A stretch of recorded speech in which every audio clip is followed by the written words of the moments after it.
नमस्कार, आप देख रहे हैं खबर दृष्टिकोण चैनल और मैं हूं आपके साथ पल्लवी। लखनऊ से बड़ी खबर है। विश्व हिंदू रक्षा परिषद ने आज राजधानी में सनातन मार्च का आयोजन किया। दरअसल संभल में हिंदू परिवारों पर हो रहे अत्याचार और पलायन की घटनाओं के विरोध में यह मार्च निकाला गया। अध्यक्ष गोपाल राय के नेतृत्व में परिषद के कार्यकर्ताओं ने हाथों में बैनर और झंडे लेकर नारेबाजी की और हिंदू समाज को जागरूक किया। इस दौरान मंच से बड़ा ऐलान भी किया गया है। विश्व हिंदू रक्षा परिषद ने कहा कि कल सनातन मार्च संभल रवाना होगा। संगठन का दावा है कि जिन हिंदू परिवारों ने मजबूरी में संभल छोड़ दिया है उन्हें वापस बुलाया जाएगा और हर हाल में न्याय दिलाया जाएगा। नेताओं ने साफ कहा है कि अब किसी भी हिंदू परिवार को असहाय महसूस नहीं होने दिया जाएगा। हिंदुओं की रक्षा और सुरक्षा और सम्मान के लिए संगठन सड़क से लेकर संसद तक लड़ाई लड़ेगा। का आज विरोध प्रदर्शन हो रहा है, क्या है?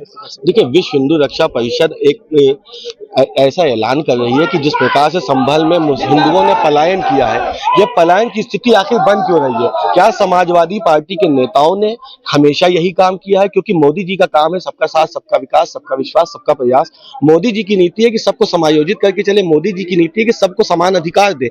लेकिन सपा सांसद की ओर से जिस प्रकार से वहां पर हिंदुओं को आक्रामक किया गया और वहां से मुसलमानों को इतना ज्यादा आक्रामक कर दिया गया कि मुसलमानों ने वहां पे इतना विद्वेष भावना फैलाई होगी, तो यकीनन वहां से लोगों ने पलायन किया है। तो ये पलायन की स्थिति यदि बनी है तो इसमें कहीं ना कहीं सपा की सरकार और सपा के उस सांसद की भी सहभागिता संलिप्त है। इसलिए आज हम शफीकुर रहमान आरोप लगा रहे हैं कि संभल में हिंदुओं की आबादी है वो कम होती चली जा रही है। हाँ, ये वास्तविकता है, क्योंकि वहां जहां 45% लोग थे वहां पे अगर 10% लोग रह जाते तो ये पलायन ही तो हुआ है। अगर ये पलायन नहीं हुआ तो या तो फिर धर्मांतरण करवाया गया है, वो हिंदू थे जो मुसलमान बन गए। तो कहीं ना कहीं ये चिंता का विषय है। रिपोर्ट आती है, रिपोर्ट के बाद अगर हम यहाँ पे रोड पे आते हैं तो यकीनन ये संदेश दे रहे हैं देश को कि अगर इस प्रकार की भ्रामक स्थितियां फैलाई जा रही है, अगर इस प्रकार से पलायन की स्थितियां बन रही तो यकीनन ये चिंता का विषय है। उस पर अग्रिम जो आवश्यक विधिक कार्रवाई होनी चाहिए उनको किया जाए, तत्काल किया जाए, क्योंकि इस प्रकार के पलायन आने वाले समय में विध्वंसकारी देश के लिए नुकसान देंगे। सपा सांसद का आप लोग पुतला फूकने जा रहे हैं, इस पुतले का क्या संदेश है? सपा सांसद के शासन काल में ये तमाम चीजें हुई है।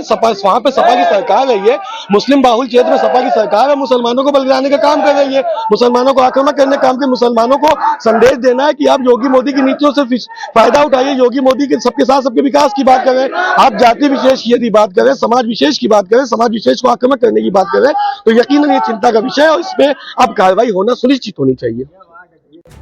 यानी लखनऊ से उठी यह आवाज अब सीधे संभल पहुंचने वाली है। देखना होगा कि सनातन मार्च वहां कितना असर दिखाता है। ये खबर है लखनऊ से शिवशंकर यादव की। बाकी आगे के ऐसे देश दुनिया की तमाम खबरों को देखने के लिए हमारे चैनल खबर दृष्टिकोण के साथ बनी रहे।